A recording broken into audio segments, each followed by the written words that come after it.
Bueno, estamos con Ramón Grossfogel en una entrevista para la revista Ciencia, Tecnología y Política de la Universidad Nacional de La Plata. Te agradezco, Ramón, una vez más, en nombre de la revista, en nombre de todo nuestro equipo. Y antes de comenzar con la entrevista, hacemos una breve introducción acerca de quién es Ramón Grossfogel. Ramón es un sociólogo, nacido en Puerto Rico en el año 1956, que se desempeña como profesor del Departamento de Estudios Étnicos de la Universidad de California en Berkeley, Estados Unidos. Es un referente internacional de los estudios decoloniales y uno de los autores contemporáneos más influyentes en el pensamiento latinoamericano. Ha contribuido al análisis de la modernidad como proyecto civilizatorio, basado en un complejo entramado de relaciones de dominación. Y además es un intelectual comprometido que ha asumido una activa posición en defensa de la oposición asediados por el imperialismo. Bueno, sin más preámbulo entonces, comenzamos con la entrevista. La primera pregunta que tengo para hacerte, Ramón, es, entre tus aportes más destacados se encuentra el estudio sobre los 4 homicidios que estuvieron en el origen de la modernidad de la Universidad Occidental. ¿De qué se trata este planteo? Bueno, este planteo viene de la pregunta una pregunta que yo me hice a partir de unos comentarios que hizo Boaventura de Sousa Santos, donde él planteaba que en las universidades se estudian hombres occidentales de 5 países. Cuando miramos el currículo y los cánones de pensamiento de la universidad occidentalizada, yo le llamo universidad occidentalizada, eh, estamos leyendo un francés, un alemán, un británico, un estadounidense y secundariamente por ahí siempre hay algún italiano. Y Boaventura hacía esta observación y yo al principio me hizo pensar, ¿no? ¿Cómo es esto? Entonces me pongo a investigar y efectivamente veo los currículos de diferentes departamentos, los cánones de pensamiento, los nombres cambian por disciplina, tanto en las ciencias naturales como en las ciencias sociales, como en las humanidades. Los nombres cambian por disciplina, pero hombre occidental de 5 países, eso es una constante como canon de pensamiento y como eh, fundamento epistémico de todas las disciplinas de la universidad. Por eso yo le pongo el apellido occidentalizada. Eh, y entonces, si eso es así, estamos hablando de una estructura epistémicamente racista y sexista, porque se está privilegiando por razones obviamente racistas epistémicas, o sea, el racismo epistémico, que los hombres occidentales de 5 países por alguna razón tienen una superioridad en la producción de conocimiento sobre el resto del mundo. El argumento que se hace es que tienen perspectiva universal y que el resto del mundo tiene perspectiva particularista. Ellos son los únicos que tienen alcance universal. Es decir, ellos saben qué es verdad, qué es realidad y qué es lo mejor para todos. Y esa estructura es racista y es sexista al mismo tiempo, pues son hombres, pero no es cualquier hombre, son hombres occidentales y no es tampoco cualquier hombre occidental, son hombres occidentales de 5 países. Entonces, claro, en el giro de colonial las preguntas son más importantes que las respuestas. Siempre tenemos que preguntarnos si las preguntas que nos estamos haciendo son nuestras preguntas o son las preguntas que nos vienen de otros lugares e importamos a nuestras realidades. Y entonces hay una pregunta, siempre las preguntas formatean, constituyen las respuestas. Y si uno se pregunta, bueno, ¿por qué los hombres occidentales de 5 países tienen un conocimiento superior al resto del mundo? Pues ya esa pregunta es una pregunta racista y cualquier respuesta que le deje a esa pregunta siempre va a ser racista, no va a haber manera de escapar a eso. Por eso es que las preguntas siempre formatean las respuestas. Entonces, yo empecé a a preguntarme cuál sería la pregunta adecuada. Pues si hacemos esa pregunta, hay dos posibles respuestas. Primero, porque tienen niveles de coeficiencia de inteligencia superiores al resto del mundo. Ya ahí estamos en el racismo biológico. O porque tienen una cultura superior al resto del mundo. Bueno, pues ahí estamos ya en el racismo culturalista. Entonces, la pregunta que yo me hice fue, ¿cómo, cuándo y por qué sucedió que hombres occidentales de 5 países tuvieran el monopolio, la legitimidad de la producción de conocimiento a escala mundial? Eso no es algo que sucedió, que ha sucedido desde Adán y Eva. Esto es una cosa muy reciente en la historia mundial. O sea, yo formulé una pregunta histórico mundial. Y eso me llevó a buscar la respuesta. Es decir, a buscar la respuesta a esa pregunta. ¿Cómo fue que llegamos a eso? Y eso es una cosa reciente en la historia, es una cosa de 200 años. O sea, desde que se organizó la primera universidad occidentalizada, que es la Humboldt en Berlín a finales del siglo XVIII. De ahí en adelante, el modelo de la Humboldt se convirtió en el modelo de las universidades del mundo. Y esa universidad el giro de colonial plantea siempre las preguntas son fundamentales en el giro de colonial, plantea que las preguntas son más importantes que las respuestas. Y plantea también ponerle apellido a las cosas que nombramos. Si digo la universidad, estoy participando del mito de un espacio objetivo, neutral, la universidad, ¿no? Eso es una cosa abstracta, que no me dice nada de lo que pasa, cuáles son los contenidos de su universidad. Si miramos los contenidos, estamos hablando de una universidad occidentalizada. Y si profundizamos en los contenidos, entonces estamos hablando de una epistemología que se privilegia allí, que es racista y sexista al mismo tiempo. Porque no puede ser que solamente hombres occidentales de 5 países han pensado ciencias sociales, ciencias naturales, humanidades, etc. Eso no es cierto. Está pasando algo allí que hace que no aparezcan los pensadores y pensadoras de otras partes del mundo. Algo está pasando en esa universidad, por lo cual la producción de conocimiento planetaria no aparece allí. Solamente aparece hombres occidentales de 5 países. Y entonces, la pregunta que yo me formulé fue una pregunta histórico mundial. Entonces, cuando me pongo a profundizar en esa pregunta de cómo, cuándo y por qué sucedió esto, ¿cómo puede ser que en el siglo XXI nosotros estemos todavía con un fundamento epistemológico en las universidades occidentalizadas, que es un aparato del sistema mundo hoy? O sea, eso está por todos lados. Ya no está geográficamente localizado en París, Londres o Nueva York. Eso está, vamos, en Buenos Aires, está en Río de Janeiro, está en Pekín, está en Nueva Delhi, está en Dakar, está por todo el planeta regado. Esto es una estructura de dominación del sistema mundo. Entonces, no podemos pensar el sistema universitario mundial como si fuera una cosa nacional, local, o estamos hablando de un sistema global que difunde eurocentrismo, racismo, sexismo, porque es el aparato que produce las élites neocoloniales que necesita el sistema. Cuando miras las élites del tercer mundo, esas élites están formadas o deformadas, como le quieras llamar, en universidades occidentalizadas, muchos de ellos que han ido directamente a los centros metropolitanos a formarse o deformarse, y luego regresan a sus países con el imaginario ya y las estructuras de conocimiento eurocéntricas para convertirse en las élites que van a ser los intermediarios entre el gran capital y los estados imperiales del norte y sus pueblos, ¿no? Entonces son estas élites neocoloniales intermediarias entre los pueblos y las élites globalistas. Entonces, tienes, muchos de ellos no tienen ni siquiera que ir a Harvard o a París, a la Sorbona o a Oxford. Se forman en sus propios países con las universidades occidentalizadas que existen allí.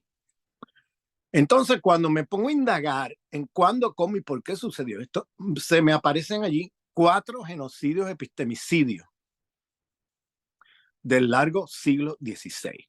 Digo largo siglo XVI porque es lo que historiadores como Fernand Braudel, de la larga duración, y Manuel Wallerstein llaman el largo siglo XVI, ese periodo que va los 200 años entre 1450 y 1650. Son los 200 años de los comienzos de la modernidad como proyecto civilizatorio de muerte. Bien, no como proyecto emancipatorio. Es una discusión que lo más seguro tengamos más adelante en esta conversación. Entonces, se me aparecen allí 4 genocidios epistemicidios. Se me aparece la conquista sobre Al-Ándalus como un primer momento de la expansión colonial europea. Esto hay que decirlo porque siempre pensamos que todo comenzó con la llegada de Colón a las Américas y en realidad no fue así. En realidad, el primer momento de la expansión colonial europea fue hacia las costas de África, buscando la ruta más cercana hacia Oriente, hacia las Canarias, las Islas Canarias, y hacia lo que se conoce como Al-Ándalus, que era esa parte de la civilización musulmana que existía en la península ibérica.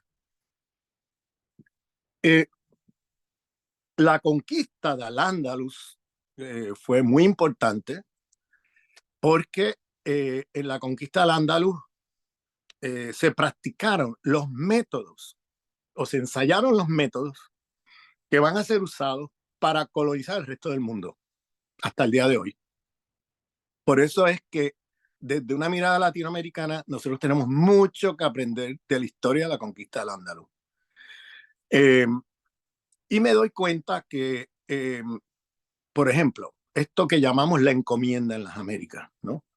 Ese sistema de dominación que pusieron aquí para la dominación de los pueblos originarios.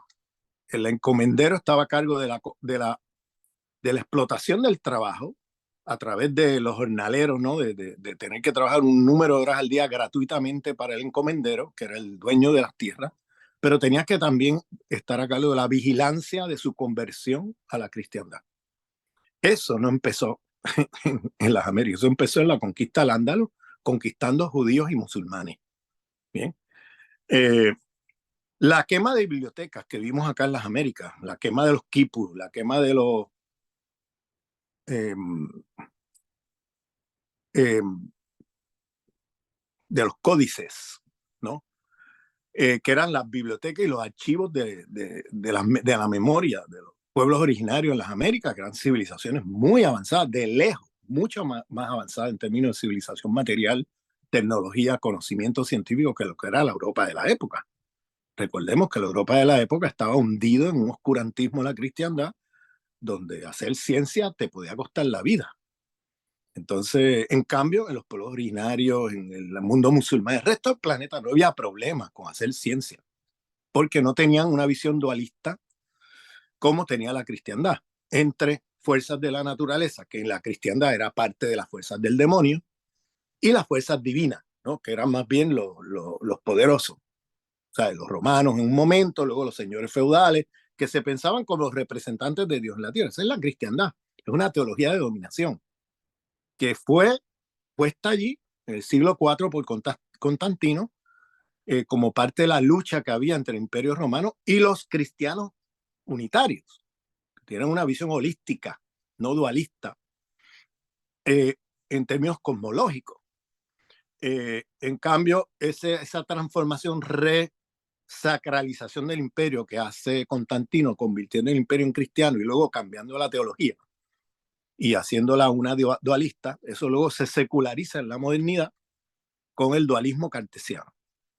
La modernidad es la secularización de las narrativas de la cristiandad. Por eso el que me diga que es ateo y está más allá de la cristiandad, cuidado, ¿ok?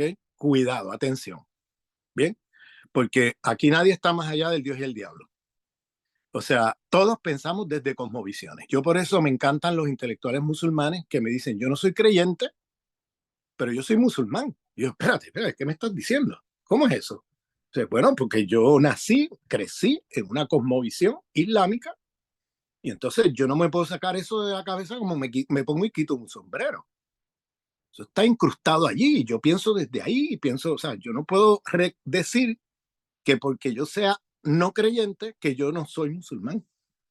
En cambio, en el mundo occidentalizado, tenemos gente que nos dice, yo soy ateo y estoy más allá de Dios y el diablo porque yo, como no soy creyente, yo no soy religioso. No, eres el peor de los cristianos. Porque el cristiano que es creyente y que te dice, soy cristiano, al menos está consciente de que está reproduciendo las lógicas de la cristiandad. El ateo que te dice, yo estoy más allá porque como yo no soy creyente, no, ese es el peor porque ese no está ni siquiera consciente de cuán cristiano es. Bien, entonces, esta división secular-religioso es muy problemática, propio de la modernidad como parte del proyecto colonial. Me voy a meter en eso más adelante, pero eso es fundamental entenderlo. Si no se entiende eso, no se entiende nada. Bien, entonces,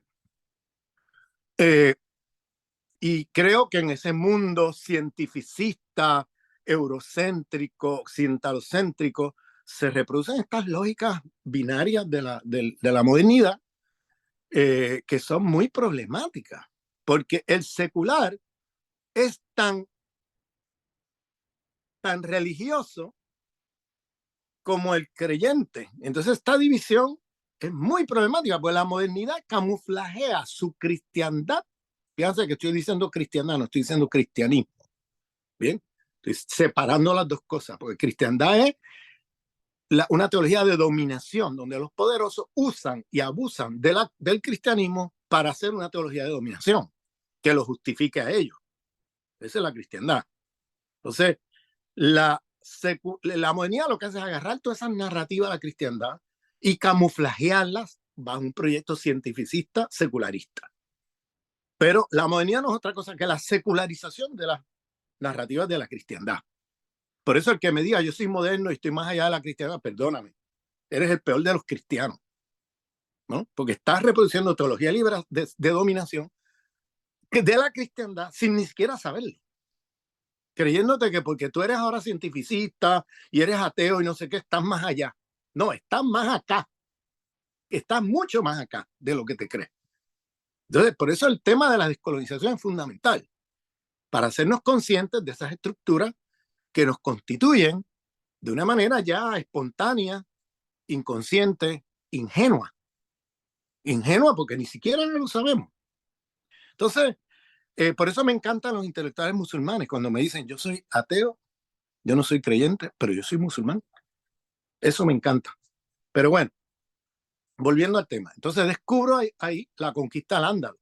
La quema de los quipus y los archivos de conocimiento y los códices en las Américas no empezó allí, empezó en la quema de las bibliotecas de Al-Ándalus, que tenían en esa época, en territorio de lo que hoy llamamos Europa, las bibliotecas más grandes eran las de Al-Ándalus. La biblioteca de Córdoba tenía más de 500.000 de libros. La biblioteca de Granada tenía más de 250.000 libros. La biblioteca más grande, y eran bibliotecas públicas, de la cual podían acceder la gente. La biblioteca más grande que tenía la civilización de la cristiandad al norte de los Pirineos, de esas montañas que dividen la península ibérica del resto del territorio europeo, no llegaba a 1.000 libros. Eso te dice algo de la relación con el conocimiento diferenciada que tienen estas dos civilizaciones. Y no solamente no era que no llegaban a 1.000 libros, es que no podías entrar, cualquier persona no podía entrar a leer esos libros. Solamente ciertas personas de la jerarquía de la iglesia tenían acceso a esos libros. Los griegos estaban proscritos. Si usted lo agarraban con un libro de Platón, Aristóteles, a usted la Inquisición lo quemaba vivo. Eran libros proscritos. Solamente tenía acceso a eso una élite de la jerarquía de la iglesia. En el otro lado, estaban estudiando filosofía griega, ciencias griegas, geometría griega, traduciendo todos los textos, y no solamente eso, desarrollando las ciencias griegas y la filosofía griega, más allá de los griegos, que no fue que solamente tradujeron, es que en Al-Ándalus desarrollaron la ciencia y la filosofía griega. ¿Cómo llega Grecia al mundo de la cristiandad? Vía Al-Ándalus. Ese cuento que nos han hecho de que ese cuento europeo que nos han hecho de que ellos son de que el origen de la civilización europea es Grecia, eso es un cuento impresionante que se inventan en el siglo XVII y XVIII los románticos alemanes para poder producir una narrativa que justifique la idea de que Occidente es superior al resto del mundo. Entonces, se agarran de un origen griego para construir una narrativa de superioridad sobre el resto del mundo, que pasa de Grecia al Imperio Romano y de luego del Imperio Romano al Renacimiento. Esa es la genealogía. Y hay un periodo ahí que ellos le llaman el Dark Age, la era oscura, o la era Middle Age, la edad media. Ellos usan estos términos. Fíjate que civilización griega, Imperio Romano, Renacimiento, Ilustración, tienen nombre, ¿no? Esto de edad media, edad oscura, eso no tiene nombre. Eso lo tienen que nombrar así, se ven obligados a nombrarlo así, porque si lo nombraran, tendrían que decir el renacimiento de la ciencia islámica, el renacimiento de la civilización islámica en el sur de lo que hoy llamamos Europa. Eso es lo que tenían que nombrar, que precede al renacimiento que ellos reconocen como europeo. Lo precede, pero por mucho. Y es gracias a ese renacimiento islámico de la civilización islámica que tiene el renacimiento europeo después. Porque ellos bebieron de allí, bebieron de la civilización islámica, que era la que tenían de frontera. Bien, pudieron haber bebido de otros lados, pero es que tenían a los civilizaciones islámicas de frontera, en el propio territorio europeo, en el propio territorio de la cristiandad. Entonces, si hubiera sido frontera con China, hubieran bebido de los chinos, porque los chinos también estaban requete avanzados en ciencia y tecnología y filosofía y todo. O si hubieran sido vecinos de los aztecas, hubieran bebido de los aztecas. Pero eran vecinos así, directamente en frontera con los musulmanes en el propio territorio de lo que hoy llamamos Europa. Entonces, bebieron de allí, practicaron extractivismo epistémico. Según se robaron recursos en el proyecto colonial, también se robaron conocimientos. Y en la etapa temprana de la modernidad, bebieron, porque como ellos no tenían ciencia, era muy pobre la ciencia, después de 1400 años de oscurantismo de la cristiandad, pues tenían que beber de los otros lugares, porque ellos no habían desarrollado eso. O sea, los científicos andaban, vamos, aterrorizados en la Europa de la cristiandad, porque te quemaban vivo, punto. Ahí están las cartas de Galileo, todavía en el siglo XVII. El tipo estaba aterrorizado que lo quemaran. Vamos, estas cosas fueron muy fuertes. Pero luego se inventan una narrativa histórica que transforma todo. Bueno, está la conquista del Andaluz, está la conquista de las Américas, donde se traen todos los métodos de conquista de Al-Ándalus, entonces el laboratorio se lo traen para acá. Y quemaron bibliotecas y se llevaron esto de la encomienda, y bueno, todo eso se lo llevaron a las Américas. Por eso es tan importante estudiar la conquista del Andaluz, para nosotros entender qué pasó en América Latina. Bueno, luego tienen la conquista de África, el secuestro masivo de africanos transportados por la fuerza para ser esclavizados en las Américas. Millones de seres humanos asesinados en eso, en todos estos proyectos. Y tienen lo que se conocen como la quema de brujas, que es la quema de miles y cientos de miles de mujeres acusadas de brujas, acusadas de estar jugando con las fuerzas de Satán y del demonio, que eran no otra cosa que mujeres sabias con conocimientos ancestrales de los pueblos originarios del territorio europeo, cuyos conocimientos entraban en conflicto con el sistema de la teología de dominación de la cristiandad. Entonces estas mujeres vivían en comunidades autónomas.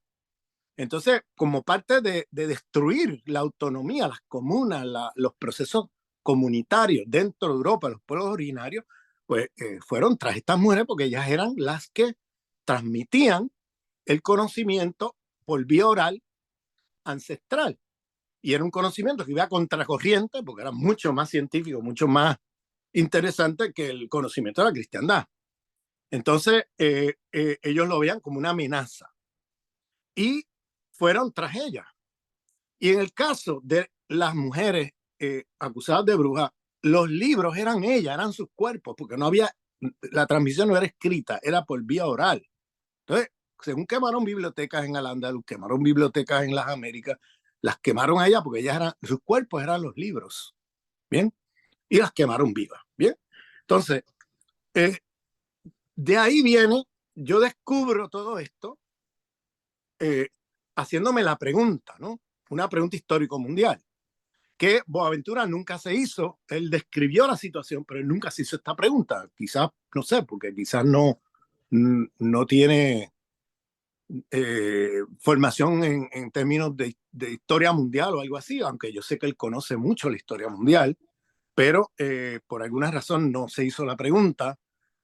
Yo me hice la pregunta y me puse a investigar y descubro que hay 4 genocidios epistemicidios en el largo siglo XVI que son constitutivos a las estructuras racistas y patriarcales, las estructuras de conocimiento racistas y patriarcales del mundo moderno occidental, de la modernidad occidental, de ese proyecto civilizatorio de muerte que se conoce como la modernidad.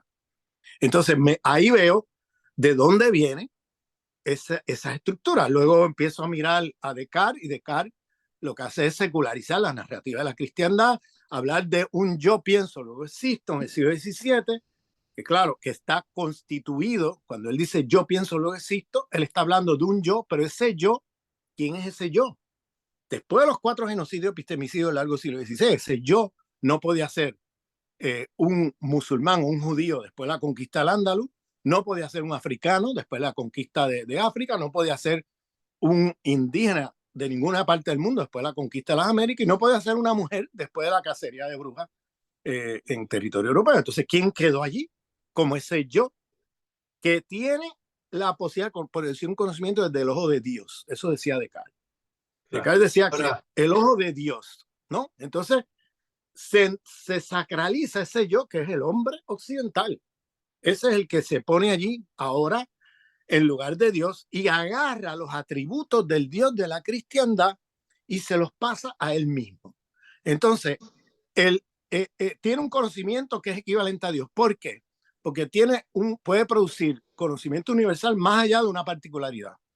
Porque puede producir un conocimiento objetivo en el sentido de neutralidad. ¿Bien?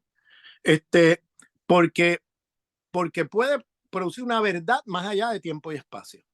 Entonces, los atributos del Dios de la cristiandad ahora se los extrapola a este yo. ¿Bien?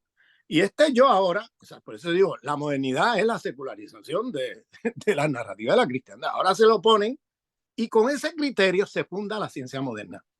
Hasta el día de hoy. Para que tú seas científico, tú tienes que ser objetivo en el sentido de neutralidad, no en el sentido de corroboración. ¿Bien? Tú tienes que ser universal más allá de una particularidad. Tú tienes que pensar desde un no lugar. Cosa imposible para ningún ser humano. Solamente el Dios de la cristiandad podía hacer eso porque flotaba en una nube. El Dios de la cristiandad es un hombre blanco europeo de mayor edad con una barba blanca, bien, y con un bastón que está en una nube vigilando y castigando. Ese es el Dios de la cristiandad. Pero eso no tiene nada que ver ni con Ubuntu, ni con Pachamama, ni con Alá. Nada que ver. Lo que hacemos, la izquierda cristianocéntrica, que se llama atea, es extrapolar la definición de Dios de la cristiandad a todas las cosmovisiones del mundo. Y nos creemos que cuando los musulmanes hablan de Alá, están hablando de ese hombre blanco europeo de la barba en una nube que vigila y castiga. Y nos creemos que cuando los indígenas hablan de Pachamama, están hablando también de ese Dios hombre que está en una nube. Y le proyectamos a todo lo que le llamamos religión a todo. Cuando nada de eso es religión. Todo eso son cosmovisiones. La palabra religión es también una palabra colonial muy problemática que también viene de una matriz de la cristiandad. Y que en la modernidad luego se va a movilizar para decir, todo lo que se mueve es tan supersticioso y tan obstáculo a la ciencia y a la filosofía como el cristianismo, como la cristiandad. Entonces le proyectamos la historia local europea, lo que fue un problema europeo, como si fuera un problema de historia mundial.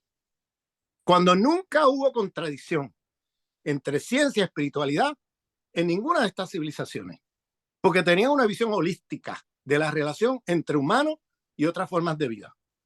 Es decir, todos somos seres vivientes dentro de un cosmos Y por tanto, tú puedes descubrir algo en la naturaleza que no conocíamos y vas a ser celebrado porque era algo parte de las mismas fuerzas creadoras de vida con inteligencia. Por eso yo traduzco Pachamama, todos estos conceptos cosmológicos, Alá, todo eso como una fuerza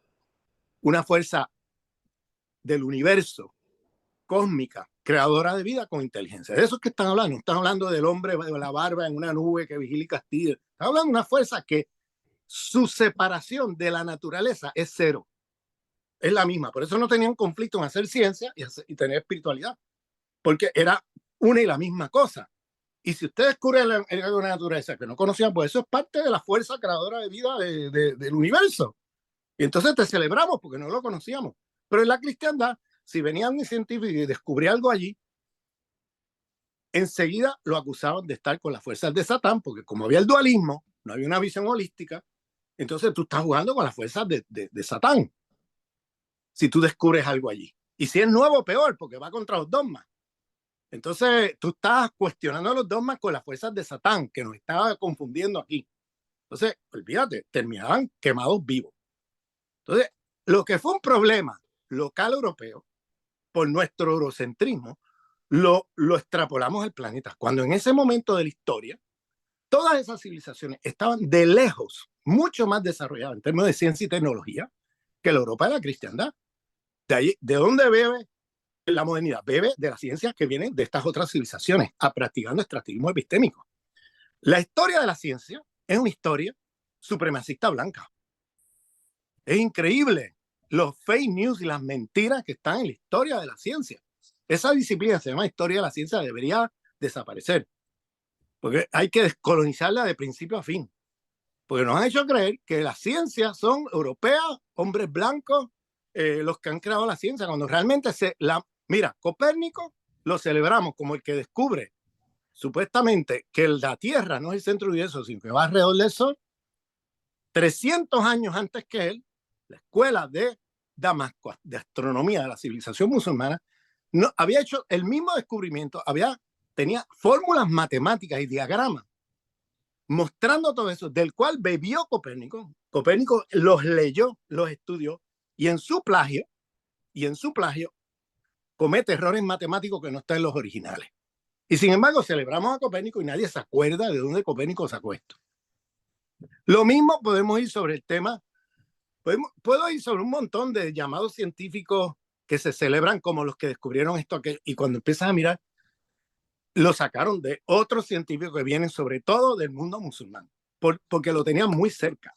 Bien. Y Ramón, además, sí, para ordenarnos un poquito, porque si no se hace muy extensa la respuesta, sí. me queda claro el concepto de 4 epistemicidios y la idea que estás planteando. Ahora, habitualmente se suele entender la modernidad desde las miradas críticas, fundamentalmente como el inicio de la acumulación de capital incesante, ¿no? Es decir, la etapa de la acumulación originaria de capital, etcétera. Y vos ahí ofreces una mirada que tiene que ver con esto que estás describiendo, que es una mirada más compleja de la modernidad en tanto múltiples sistemas de dominación. Y propones el concepto de heterarquía para entender esos múltiples sistemas de dominación. ¿Qué aporta ese concepto?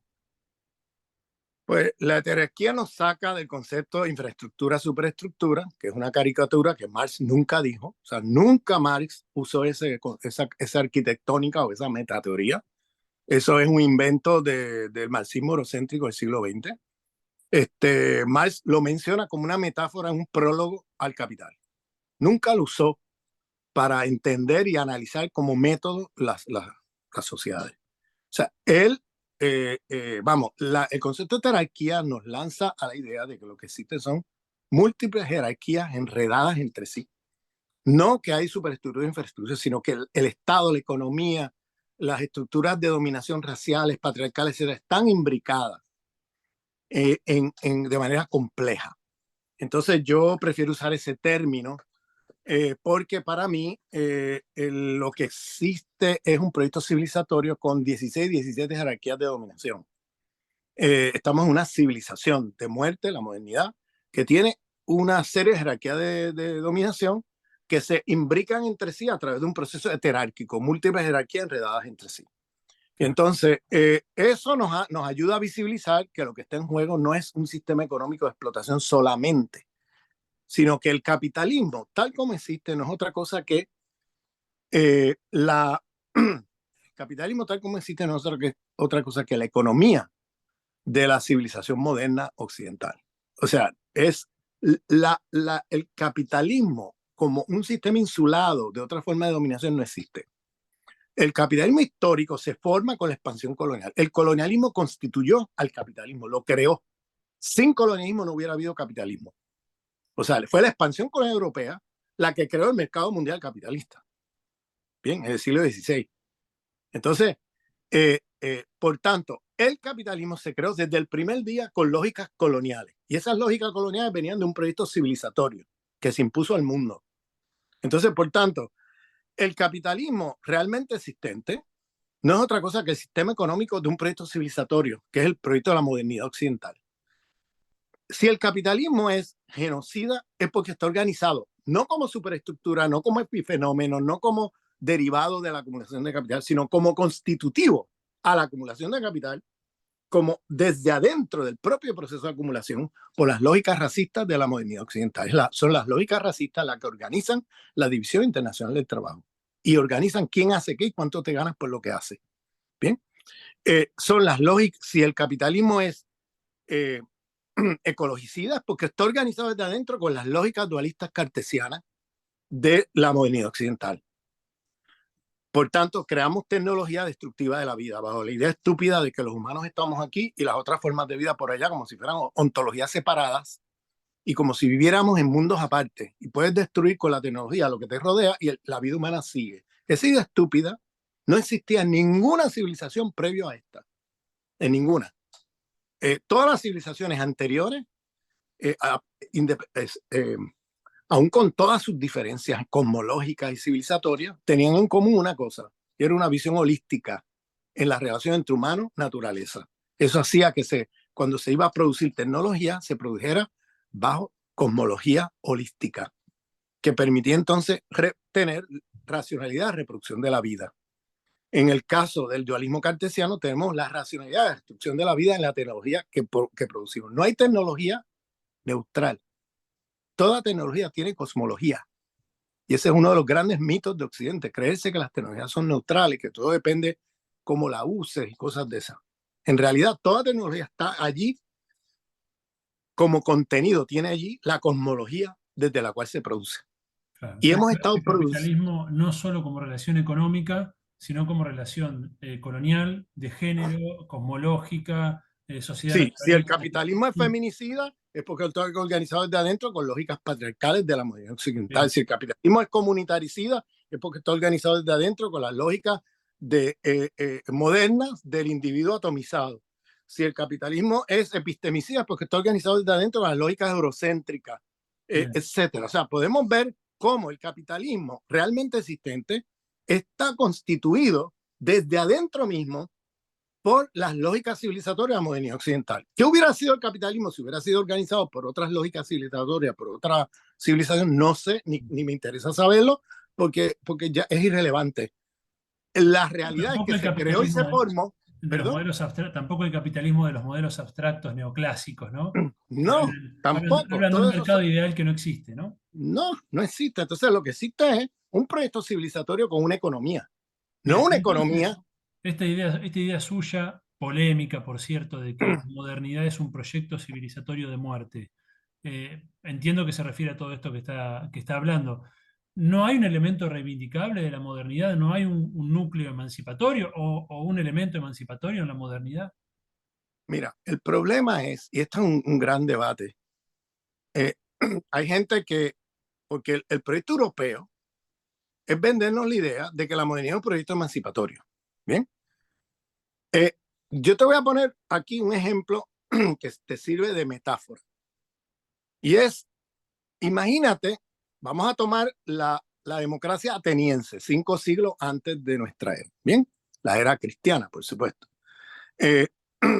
5 siglos antes está la democracia ateniense. ¿Cómo funcionaba la democracia ateniense? Eran los ciudadanos libres, hombres, ¿no? Con las murallas. Dentro de las murallas estaban los ciudadanos libres, con derechos democráticos, con debates, con derechos ciudadanos, pero la mayoría de la población estaba fuera de las murallas, eran los esclavos fuera de las murallas. Entonces, la democracia ateniense funcionaba por la dominación y superexplotación de la gente fuera de las murallas. Entonces, imagínate, lo tomo ahora como metáfora porque, claro, el sistema de los griegos como sistema civilizatorio es muy distinto, pero porque no era un sistema capitalista como tal, pero el sistema mundo moderno, colonial, capitalista patriarcal, occidentalocéntrico, cristianocéntrico, moderno colonial, ese sistema que yo nombro con una frase larga a riesgo de sonar ridículo, ese sistema civilizatorio funciona como la democracia ateniense, pero a nivel global. Es decir, dentro de las murallas vive un 10% de la población del mundo, que son los que se benefician, los que tienen las libertades, los derechos civiles, ciudadanos, etcétera, y la riqueza, a costa de la dominación y explotación de la gente fuera de las murallas. Entonces, el sistema mundo que tenemos de los últimos 530 años es la democracia ateniense, pero ahora globalizada a escala planetaria, con un 10% de la población dentro y un 90% fuera. Bien, entonces, ese sistema funciona de la siguiente manera. Dentro de las murallas hay conflictos. No es un lugar feliz, es un lugar con conflictos. Dentro hay contradicciones de clase, hay contradicciones de género, hay todo tipo de conflicto adentro. Pero lo importante dentro de las murallas es que dentro de las murallas, a través de varios siglos de luchas, se logró y se conquistaron una serie de derechos y privilegios que no goza el resto del planeta. Porque las clases dominantes dentro de las murallas le extendían humanidad a los sujetos subordinados dentro de las murallas. Los veía como parte del mundo de los humanos. Y entonces le extendieron derechos legales, derechos de leyes, derechos de trabajo, derechos derechos democráticos, derechos civiles, derechos ciudadanos, una serie de derechos que se fueron conquistando adentro, y aquellos oprimidos, campesinos y obreros dentro de esas murallas, mejoraron su situación a través del tiempo, ¿bien? Mejoraron sus condiciones de vida, la materialidad de la vida, mejoraron sus condiciones de trabajo, etcétera. Gozaron de más tiempo libre, gozaron de cosas que el resto de la humanidad no goza. Las mujeres conquistaron derechos dentro de las murallas. Pero ¿qué pasa? ¿Por qué las luchas de la gente fuera de las murallas no prosperó de esa manera? Pues porque el sistema depende fundamentalmente de la dominación y explotación de la gente fuera de las murallas. Y por tanto, cuando la gente fuera de las murallas demandaba las mismas cosas, la respuesta era con plomo, ¿bien? Con plomo, con violencia, ¿bien? Porque son los sujetos deshumanizados, son los sujetos inferiorizados debajo de la línea del humano. Y por tanto hay que responderles con plomo. Los que están arriba de la línea del humano, los superiores, los que son considerados los seres humanos, aún los oprimidos allí viven sus opresiones con privilegio racial, porque se les tienden códigos de derecho y discurso emancipatorio. Pueden reclamar igualdad, pueden reclamar fraternidad, pueden reclamar una serie de demandas a nivel emancipatorio que pueden reclamar como parte de sus luchas. Entonces, ¿por qué hago este recuento? Porque ahora tienes dos caras de la historia de la modernidad. La que vivió el 10% dentro de las murallas, donde vivieron la modernidad como un proyecto emancipatorio, donde mejoraron en derechos, en emancipación, en tiempo libre, en condiciones de vida material mejorada, ¿no? De los oprimidos adentro, que ahora viven mejor que lo que vivían sus abuelos o sus bisabuelos. Bien. Frente al mundo de los que viven fuera de la muralla, que fueron pauperizados, porque el proyecto de la modernidad destruyó sus civilizaciones. Ninguno era pobre, ninguno pasaba hambre en esas civilizaciones. El hambre y la pobreza vino con la destrucción civilizatoria de la modernidad occidental, con la expansión colonial, la colonización de esos pueblos y luego neocolonización hasta el día de hoy. Entonces, el sistema imperialista mundial operó con esta fractura de la democracia ateniense como metáfora. Entonces, la pregunta ahora es la siguiente. Los filósofos europeos, como Habermas y otros, cuando miran la modernidad, pensados desde adentro de las murallas, pues dicen, la modernidad es un proyecto emancipatorio. ¿Ves? Los filósofos del sur global, cuando miran la modernidad, dicen, la modernidad es un proyecto destructivo, un proyecto de muerte. Es un proyecto civilizatorio, no emancipatorio. Entonces, la pregunta que yo hago ahora a la gente es, ¿qué definición de la modernidad vamos a tener? Claro. ¿La del 10% o la del 90%? Ahí es donde está la pregunta. Entonces, yo opto por definir la modernidad a partir del 90%, no la del 10%. Porque la modernidad como sistema civilizatorio a escala mundial operó mejorándole la situación a ese 10% a costa del 90%. O sea, que no fue que la modernidad fuera un proyecto emancipatorio de libertad y todo eso. Es que se construyó esa pseudoemancipación a costa de la destrucción del resto de la humanidad. Entonces, para mí, la modernidad, mirada desde el sur global, mirada desde fuera de las murallas, no puede ser un proyecto emancipatorio, porque no podemos definir emancipación a partir de un proyecto en la cual yo ahora tengo libertades porque tengo oprimido y esclavizado gente debajo de mí. Entonces, ¿qué tipo de emancipación es esa? Entonces, para mí, la modernidad no es salvable como proyecto de emancipación o de cosas de eso. Eso es un cuento europeo. Eso no es un cuento chino. Es un cuento europeo que todavía nosotros nos tragamos. Porque nos creemos que de alguna manera Europa tuvo algo especial que hizo que hicieran esto o aquello. No, Sí, lo especial que tuvieron fue que saquearon nuestros continentes. Por eso es que tienen la riqueza que tuvieron. Entonces, ¿se trata de Entonces, pensar una modernidad no occidental o de pensar otro proyecto civilizatorio, transmoderno? un proyecto que es lo que llama Dussel la transmodernidad, más allá, un más allá de este proyecto, porque la conclusión de esto no es como dice Habermas, de una manera ingenua y con las mejores intenciones del mundo, él ve que la modernidad significó emancipación para los oprimidos dentro de Europa y él piensa, pues lo que hace falta es llevar la modernidad al resto del mundo. Y yo le digo, no, gracias, porque la modernidad es este desastre en que estamos metidos. Entonces, no me traigas más eso. Ya llegó, Lo que hace 500 años llegó. Desde hace 500 años estamos en este cuento. O sea, no me traigas más modernidad. Esta catástrofe, este desastre es la modernidad. Entonces, yo no quiero más modernidad. Yo quiero trascenderla. Yo quiero pasar a otro proyecto civilizatorio que no tenga los fundamentos de esta modernidad, que no es otra cosa que destructivo de la vida. Entonces, tenemos que pasar a un sistema civilizatorio que tenga allí como prioridad la producción y reproducción de la vida y que tenga allí un sistema más justo, más democrático, más igualitario, más, o sea, de lo que tenemos en esta modernidad. Entonces, yo no quiero más modernidad.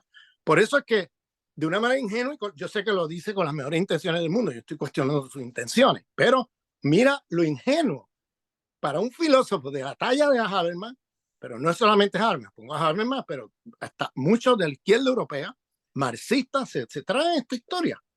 Y lamentablemente lo peor de todo es ver nuestros intelectuales eurocentrados repitiendo este cuento.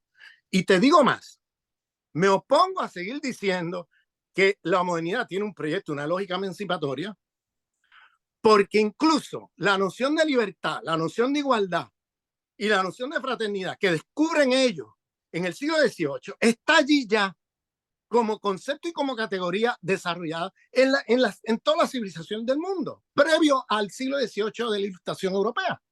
Entonces, no me hagas el cuento que los europeos descubrieron estas cosas, libertad, igualdad, fraternidad, no me hagas ese cuento, porque eso está allí en todas las civilizaciones antiguas, como la China o como la civilización musulmana, o como tú puedes ir a través del mundo y vas a encontrar allí los debates y los desarrollos filosóficos, teóricos y hasta científicos de muchos de estos temas.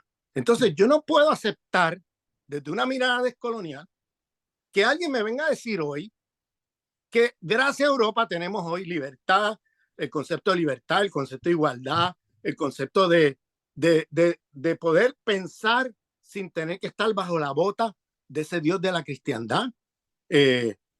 O sea, ¿qué es lo que ocurre con algunos incluso de coloniales que se tragan la historia mundial europea, lamentablemente, y reproducen este mismo esquema? Sí, No se dan más cuenta. adelante te voy a preguntar por eso, te voy a preguntar por el quiebre dentro de los decoloniales. Pero antes de Sí. eso, y para cerrar este primer bloque de preguntas, en muchos casos pareciera que cierto aferramiento a la idea de la modernidad como emancipación tiene que ver también con un temor a derivar hacia posturas posmodernas, ¿no? Que muchas veces tienen que ver con posiciones irracionalistas o anticientíficas, o cierta fragmentación, ¿no? A lo cual ha dado lugar la posmodernidad. ¿Cómo, cómo, cómo hacer para criticar la modernidad sin caer en la deriva posmoderna? Bueno, la modernidad, la posmodernidad es una crítica eurocéntrica al eurocentrismo. Bien, o sea, la posmodernidad no es otra cosa que la lógica del mismo pensamiento eurocéntrico, pero llevada a su extremo y ahora criticando desde el eurocentrismo, o sea, todavía de las categorías mismas de ese sistema civilizatorio, la modernidad. Entonces, no logran salirse hacia la diversidad epistémica del mundo, no logran dar cuenta de el pensamiento que se produce de otras coordenadas epistémicas, sino que siguen anclados en el pensamiento de hombres occidentales de 5 países, pero ahora agarran a los de izquierda o los más hiperradicales de izquierda y atacan la modernidad desde allí. Y están atrapados al interior de la misma modernidad porque no logran salirse de ella. Lo que hace la posmodernidad es la continuidad del proyecto, pero ahora desde posiciones, como tú dices, irracionalistas. Pero es que las posiciones de la modernidad son irracionales. No hay una modernidad racional y una posmodernidad irracional. Eso es un falso dilema. Nada más ver cómo esta modernidad está destruyendo la vida en el planeta con lógicas irracionales, porque es irracional tú pensar que el planeta es infinito en recursos. Eso es irracional. Pero la modernidad nos mete en ese esquema y nos creemos que podemos seguir consumiendo y produciendo infinitamente cuando la naturaleza es finita. Entonces, es irracional. La modernidad nos lleva a un proyecto civilizatorio irracional de muerte. Entonces, no hay modernidad racional. Bien, esta idea, lo que están haciendo ahí con este tema de lo racional emerge en un momento de la historia donde los europeos tienen que dejar de lado la cristiandad, porque en su historia local la cristiandad era un problema, no podían hacer ciencia, no podían hacer... En el proyecto de expansión colonial necesitaban de la ciencia. Entonces, tienen que dejar de lado la iglesia y todo eso, pero es un problema local europeo. Los musulmanes, la civilización indígena, africana, no tenían que dejar de lado la espiritualidad, porque la espiritualidad no le obstaculizaba la ciencia, ni la filosofía, ni nada. Eso es lo que estoy tratando de explicar aquí. Claro. Tú puedes hacer ciencia teniendo como visión espiritual, porque no hay contradicción si tú tienes una visión holística como la que tenía el concepto Ubuntu, Pachamama, Tawhid y todo eso. Es la cristiandad la que tiene este dualismo que impide hacer ciencia. Entonces, ¿qué pasa? En el momento en que ellos están produciendo la expansión colonial, se dan cuenta que necesitan de la ciencia, tecnología, etcétera, para poder moverse y seguir conquistando el mundo. Y se inventan esta división de lo científico y lo supersticioso, de lo secular y lo religioso. Y con eso, entonces, que les funcionó dentro de Europa, porque la cristiandad era un obstáculo. Pero cuando tú llevas eso como proyecto colonial a otras civilizaciones, bien, se convierte en un proyecto de epistemicidio, en un proyecto de destrucción civilizatoria. ¿Por qué? Porque esas civilizaciones tenían proyectos científicos mucho más avanzados de lo que tenía Europa en la época, con sus cosmovisiones, con su espiritualidad, porque no había contradicción entre ciencia y espiritualidad en esas civilizaciones. Entonces tú vienes, extraes tus conocimientos de ciencia, porque tú estuviste más de 1000 años sin hacer ciencia, ahora te descubres la ciencia y la necesitas, te las robas de los otros países, te las robas, extractivismo epistémico, los colonizas, le destruye su civilización, le destruye sus procesos de infraestructura, de producción de conocimiento científico, etcétera. Y ahora tú vienes 300 años después del siglo XVIII y tú les dices, oye, ustedes la verdad que son primitivos, ustedes son bárbaros, ustedes no tienen ciencia. Mira, nosotros somos científicos, somos seculares porque nosotros hemos hemos arrancado las supersticiones y todo ese conocimiento religioso que es un obstáculo a hacer ciencia. Nosotros somos modernos. Por favor, esa gente tenía civilizaciones mucho más avanzadas que tú, pero ahora tú las destruyes, tú les robas los conocimientos, las destruyes y ahora vienes 300 años después a vendernos la moto de que tu modernidad es la superior. O sea, vamos a poner las cosas históricas, hay que historizar estas cosas, si no nos quedamos en los mitos de siempre. Bien, hay que historizar estas cosas, hay que ver qué pasó y cómo se dieron las cosas.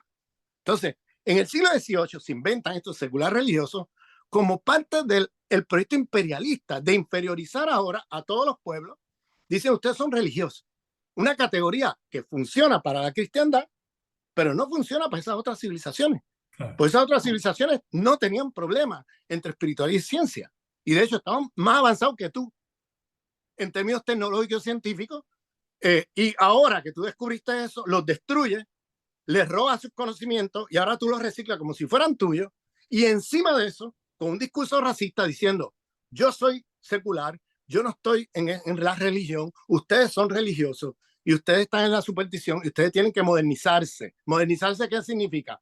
Dejen todas esas creencias que ustedes tienen, todas esas cosmovisiones, vénganse a la ciencia, modernícense, occidentalícense. Entonces, eso es un proyecto imperialista colonial. Y lamentablemente, los filósofos y científicos occidentales y occidentalizados en el sur global repiten estos cuentos de hadas. Estos son cuentos de hadas que nos han metido por ojo, boca y nariz en el proyecto de la modernidad y que nos hemos creído, es una cosa increíble. Entonces, Esto que estás analizando muy bien es más fácil verlo en el ámbito de las ciencias sociales, la historia, la filosofía. Sin embargo, nos cuesta romper con la idea de la Europa moderna como la era de los descubrimientos, ¿no? En el ámbito sobre todo de las ciencias exactas y naturales. ¿Cómo se manifiesta este eurocentrismo en ese ámbito que pareciera habernos dejado un legado del cual es difícil salir, ¿no? Es decir, la física moderna, la química. ¿En qué elementos vos identificás el eurocentrismo ahí dentro? ¿O este bueno, legado civilizatorio de mira, mundo ahí dentro? yo te recomiendo, pues yo no soy matemático, pero te recomiendo dos autores, pero está en inglés lamentablemente, no está en castellano, pero son dos autores fundamentales para entender esto. Uno es Raju, Raju, que es un matemático de la India y que tiene un proyecto de descolonización de la matemática, tanto históricamente como matemáticamente. Entonces, tiene toda una serie de libros sobre esto, sobre cómo la ciencia europea agarraron las matemáticas que tenían un uso práctico impresionante y las hicieron abstractas. Y al abstraerlas, mucha de la matemática perdió utilidad y no solamente eso, perdió posibilidad de popularización en los pueblos. Los pueblos tenían matemática cuando construían edificios, cuando construían cosas, manejaban conceptos matemáticos, pero eran conceptos matemáticos. O sea, eso es toda una discusión que él domina muy bien. Yo lo he leído, pero yo no soy matemático y no puedo ir allí, pero te puedo decir también Sandy Gira, que acaba de publicar un libro, Decolonizing the Mind. Ahí tiene toda una sección sobre descolonizar las matemáticas. O sea, mostrando esto que estoy diciendo yo para ciencia social, humanidad, etcétera, en la matemática. Y mostrando cómo no hay una matemática que tú puedas decir que es universal abstracta. Hay matemáticas históricamente y cómo, bueno, y lo mismo pasa, mira, las ciencias, vamos a poner naturales. Cuando tú miras en la etapa temprana de modernidad, tanto en la medicina como en la física, como en la astronomía, ¿de dónde bebieron? Bebieron de la ciencia islámica. Todavía se enseñaba hasta el siglo XVIII los autores del mundo musulmán en las universidades europeas. ¿Por qué? Porque tenían mucho más avanzado ese terreno. Pero ¿qué pasa? Yo vengo ahora, me llevo sus conocimientos, los agarro, ¿no? Entonces vengo y les destruyo sus civilizaciones con el proyecto colonial. Destruir civilizaciones no lo escuchen abstractamente, es bien concreto, es violencia. Es que yo voy y los mato, los colonizo, los subordino por la fuerza, les destruyo sus universidades, sus su capacidad de producción de conocimiento, ¿no? Entonces, ahora yo vengo y me quedo con el monopolio del desarrollo científico. Y ahora yo vengo 300 años después, 400 años después y digo, mira qué primitivo. La ciencia siempre ha sido europea, siempre ha sido. Entonces, reescribo la historia. La pregunta que yo hago es la pregunta que hace Aimé Césaire en francés, el autor afrocaribeño de Martinica, el maestro de Frantz Fanon, que en el discurso sobre el colonialismo dice que hubiera sido de todas esas civilizaciones si no hubieran sido destruidas a través de la colonización europea. ¿Dónde estarían hoy las ciencias de esas civilizaciones? Si en esa época estaban de lejos más avanzados que los europeos, pero de lejos, entonces, ¿qué hubiera pasado si en lugar de haber esta catástrofe de la expansión europea que destruye la civilización, esas civilizaciones hubieran seguido desarrollándose como estaban en la época? ¿Dónde estarían las ciencias hoy de todas esas civilizaciones? Estarían de lejos, pero de lejos mucho avanzados que la ciencia moderna europea, pero de lejos. Porque la ciencia moderna europea bebió de ellos, luego los destruye, ellos se quedan con el monopolio del desarrollo científico. Pero se quedan con el monopolio del desarrollo científico sin tener las intuiciones de las cosmovisiones de esos pueblos, que fueron fundamentales al desarrollo científico y tecnológico de ellos. Porque lo que hace la ciencia moderna es lo siguiente. Por favor, permíteme explicarte esto, porque esto es fundamental cuando yo digo que esto es un proyecto civilizatorio de muerte, porque la ciencia moderna está metida de cabeza en esa destrucción civilizatoria de la humanidad y de la vida en el planeta. Te explico. Cuando ellos hacen el extractivismo epistémico, sobre todo de los musulmanes, pues los tenían de vecinos, pues podemos ir científicos. Copérnico, te mencioné el ejemplo de Copérnico. Te puedo mencionar el ejemplo de Harvey, el que se dice que descubrió que la sangre circula por el cuerpo. Mira, mentira, eso lo descubrió un científico de la civilización musulmana varios siglos antes que él. O sea, cuando vamos uno por uno, en esa época nos damos cuenta que esto es un cuento de hadas lo que nos están haciendo, y es parte de la narrativa civilizatoria de hacernos creer que ellos son superiores y los demás son inferiores.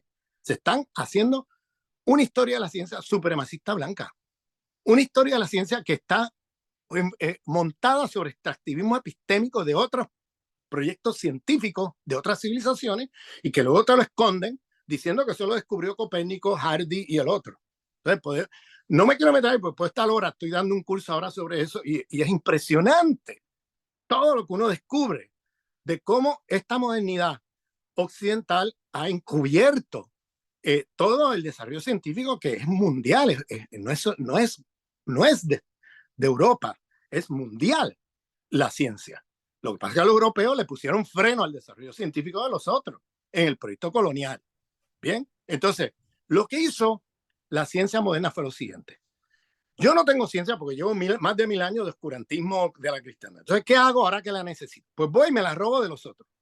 Y en primer momento lo hice con los musulmanes, que los tenía de vecinos.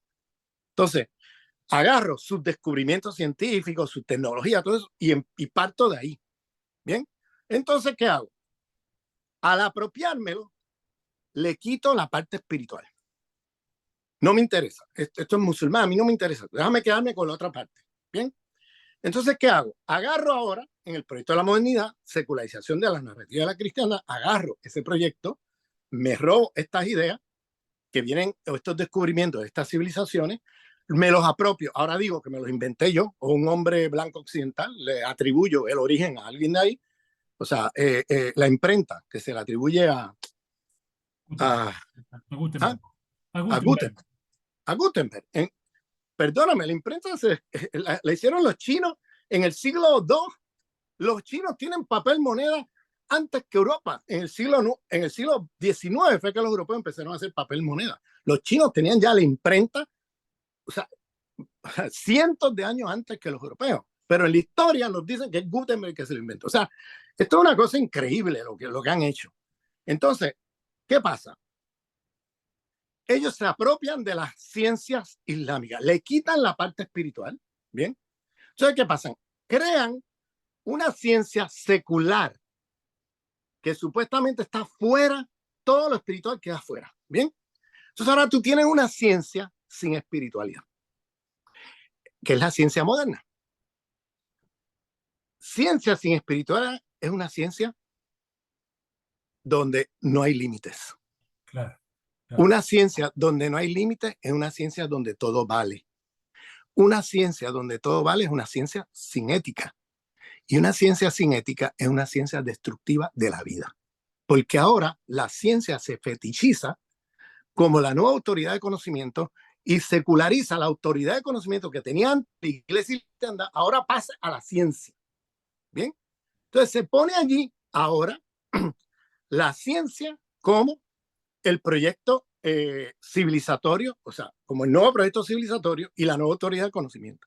Pero es una ciencia que al no tener espiritualidad no tiene ética, no tener ética no tiene límites, no tener límites, todo vale. Y al todo vale significa que ahora es una ciencia destructiva de la vida, porque lo mismo puedo plantearme crear una bomba atómica que un medicamento o algo que puede hacer daño a la salud de la gente, o sea, no importa, lo importante, y eso es articulado ya, imbricado con el capitalismo, pues imagínate, ahora yo, a nombre de la ciencia, pues tengo la autoridad, porque ahora no hay límite, de hacer cualquier cosa siempre y cuando haga ganancia, haga dinero, y quien manda y el criterio detrás es el capital. El capital decide qué es verdad, qué es realidad, en qué se va a desarrollar la ciencia, etc. Es el capital, es el nuevo criterio. Antes era la iglesia, ahora es el capital, que reemplaza a la iglesia. Entonces, estamos en una ciencia moderna que secularizó las estructuras de dominación de la cristiandad y las narrativas de la cristiandad, y que ahora, peor, no tiene ética, porque no tiene límites ahora. Entonces, una ciencia moderna es destructiva de la vida, porque no se plantea límites. Tú puedes, a nombre de la ciencia, te puedes plantear proyectos científicos que siempre y cuando el capital los vea bien y los financie, pues tú te pones a hacer cosas que, vamos, que pueden, destruir la vida en el planeta. Ramón, Porque le te interesa al pregunto, capital. Le te interesa pregunto al en ese capital, pero no a sentido. la vida. ¿Perdón? Está clarísimo. Te pregunto en ese sentido. Hoy la ciencia y tecnología actual tiene una potencia formidable, esto lo sabemos, es evidente en su capacidad productiva, destructiva, manipuladora, llámale como quieras, ¿no? Ahora, ¿esa ciencia y tecnología pueden ser utilizadas en otro tipo de sociedad o tienen que ser completamente modificadas? Es decir, esto Mira, un poco está dando la discusión, ¿no? Es decir, ¿cómo sería la ciencia y tecnología de una sociedad postcapitalista? mira, vamos a empezar por decirte lo siguiente. Cuando te dije hace un momento que los modernos son irracionales, que no puedes contraponer modernidad, racionalidad, posmodernidad, irracionalidad, que eso es un binario falso, que los dos son irracionales. El mejor ejemplo que te puedo decir es el siguiente. ¿Puede toda la humanidad tener carros? ¿Puede toda la humanidad tener iPhone, o sea, los teléfonos estos celulares? ¿Qué pasaría con el planeta Tierra si nos planteamos Claro. la visión infinita y limitada que tiene el capital de venderle a todo el mundo lo más que pueda sin límite? Estamos hablando de que esto no dura 20 años más, ¿sabes? Esto, la catástrofe ecológica va a ser brutal. Es así de racional el sistema. Nosotros no podemos estar mirando ahora con una mirada ingenua que ahora todo esto va a ser y va a mejorar la vida y ahora vamos a... No, perdóname, esto nos está llevando al cementerio. Nos está llevando al cementerio porque tenemos que ponerle límites a esto. Y los límites, para que sean democráticos, significa ponerle frenos a muchas cosas que la ciencia anda embocada, ¿no? En una huida hacia adelante, porque el capital está detrás empujándolo, ¿no? Y cuidado, porque parte de lo que se están tramando, esa élite del 1%, y nada más que mírate el nuevo reseteo en la reunión de Davos del 2021, que le llaman The New Reset, Sí, sí. el nuevo reseteo, el nuevo reinicio, se están planteando cosas, pero de verdad muy preocupantes. Cuando tú los lees superficialmente, pareciera un manifiesto de izquierda. Cuando te pones a profundizar en lo que están diciendo, es impresionante lo que se están planteando. Se están planteando eliminar los estados del mundo y crear un solo estado mundial. Bien. Se están planteando donde ellos manden y ellos controlan el mundo. Se están planteando usar las nuevas tecnologías en el nombre de potencial la inteligencia humana y todo eso para hacer el transhumanismo, que es la destrucción de la humanidad y transformarnos en robots. Se están planteando de que hay demasiado, son eco-malthusianos. Malthus, aquel famoso economista del siglo XIX británico que decía, 18 y 19, que el tipo decía que el problema de la pobreza y el desempleo era que había muchos seres humanos. No era un problema estructural del sistema capitalista, era un problema de que hay demasiados seres humanos. Esta gente, tú los oyes y tú dices, wow, son ecologistas, qué interesante. Descubrieron que el planeta está en una crisis civilizatoria ecológica. Sí, pero mira la solución que plantean. Hay demasiados seres humanos, son ecomalthusianos. Ellos ya no les interesa la pobreza y el desempleo como le interesaba a Malthus. Ellos les interesa ahora cómo sobreviven ellos a la catástrofe que viene, porque saben que viene una gran catástrofe. ¿Cómo va esto? ¿Cómo sobrevivimos a eso? Pues ellos dicen, hay demasiados seres humanos, por eso la crisis ecológica. Y lo dicen de una manera descarada, lo dicen en Davos, lo dice Bill Gates, lo dice toda esta gente de Davos y del capital financiero globalista que lo están diciendo, pero con una claridad impresionante y sin ningún descaro, que hay 8.000 millones de seres humanos y que tenemos que bajar a 2.000 millones. Hay 6.000 millones de más. Y hay que hacer algo con urgencia. O sea, están en una lógica genocida para ellos mantenerse a flote. ¿Cómo hacemos para nosotros no caer con el sistema, sino mantenernos a flote? Pues vamos a hacer esto, ¿entiendes? Se están planteando distopías impresionantes, impresionantes. Ahora, con lo que sabemos de los materiales que se han descubierto, sabemos que la pan no era pan, era plan. Bien, en el Congreso americano, ya no quiero decir las cosas completamente así porque ya sabes que se censuran cosas, pero en el Congreso americano ya no se discute de el cuento que no era chino, era un cuento gringo, de que el COVID viene porque los chinos comen murciélagos. Bien, ese cuento gringo, no es un cuento chino, un cuento gringo sobre los chinos. Los chinos están comiendo murciélagos hace más de 1000 años y nunca ha habido pandemia.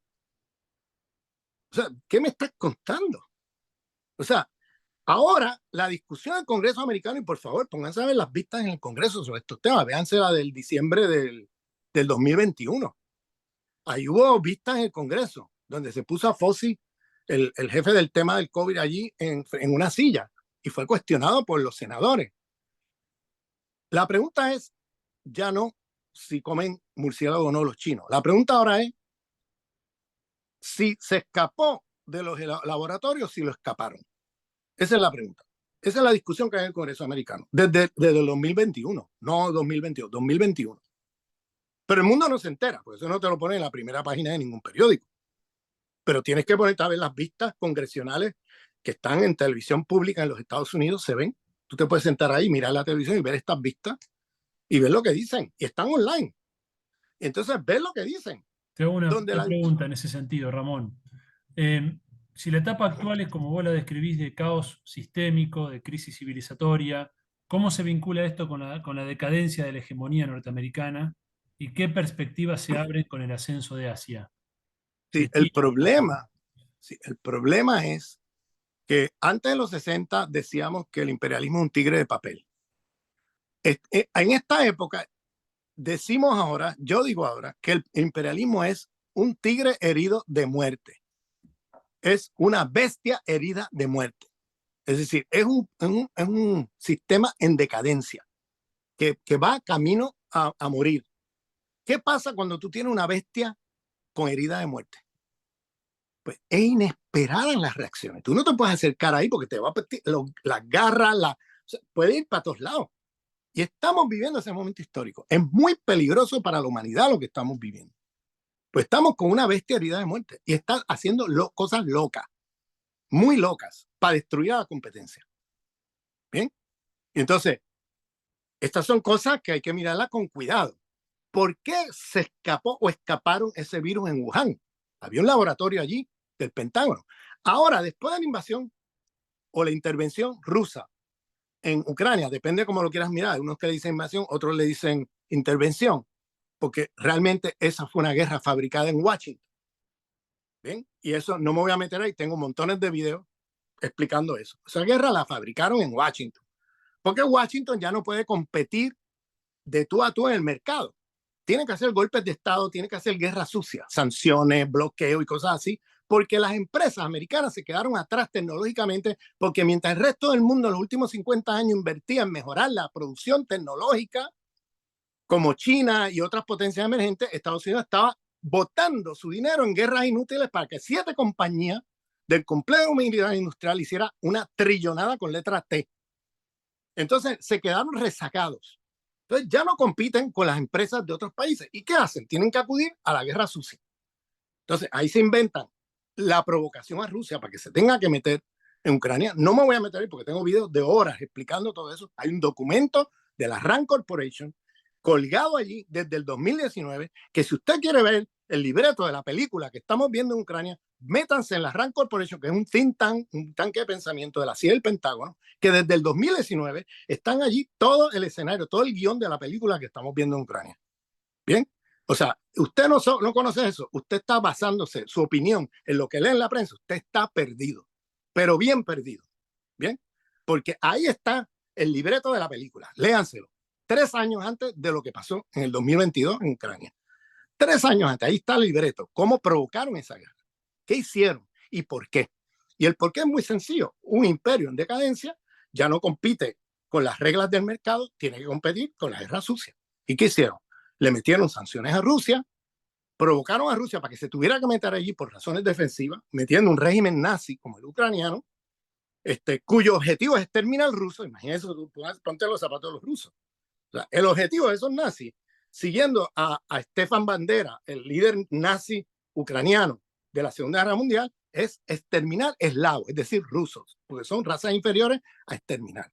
Entonces, tiene un régimen allí así, que entró con un golpe de Estado de la CIA con la Revolución de Colores en 2014, y esa gente iniciaron una guerra que no la inició Putin en febrero del 2022, eso inició en la guerra contra el Donbass, la región del Donbass en Ucrania, que son los ucranianos de origen ruso. Entonces, una guerra de exterminio que metieron ahí y todo planeado para provocar esta intervención rusa, para luego sancionar a Rusia y matan 3 pájaros de un tiro. Número 1, recolonizan la economía europea, porque ahora sacan todas las empresas rusas, que las empresas rusas eran el 40% del mercado europeo. Imagínate la billonada que hay ahí en dinero de importaciones de la Unión Europea de productos rusos, de gas, petróleo, aluminio, trigo, etcétera.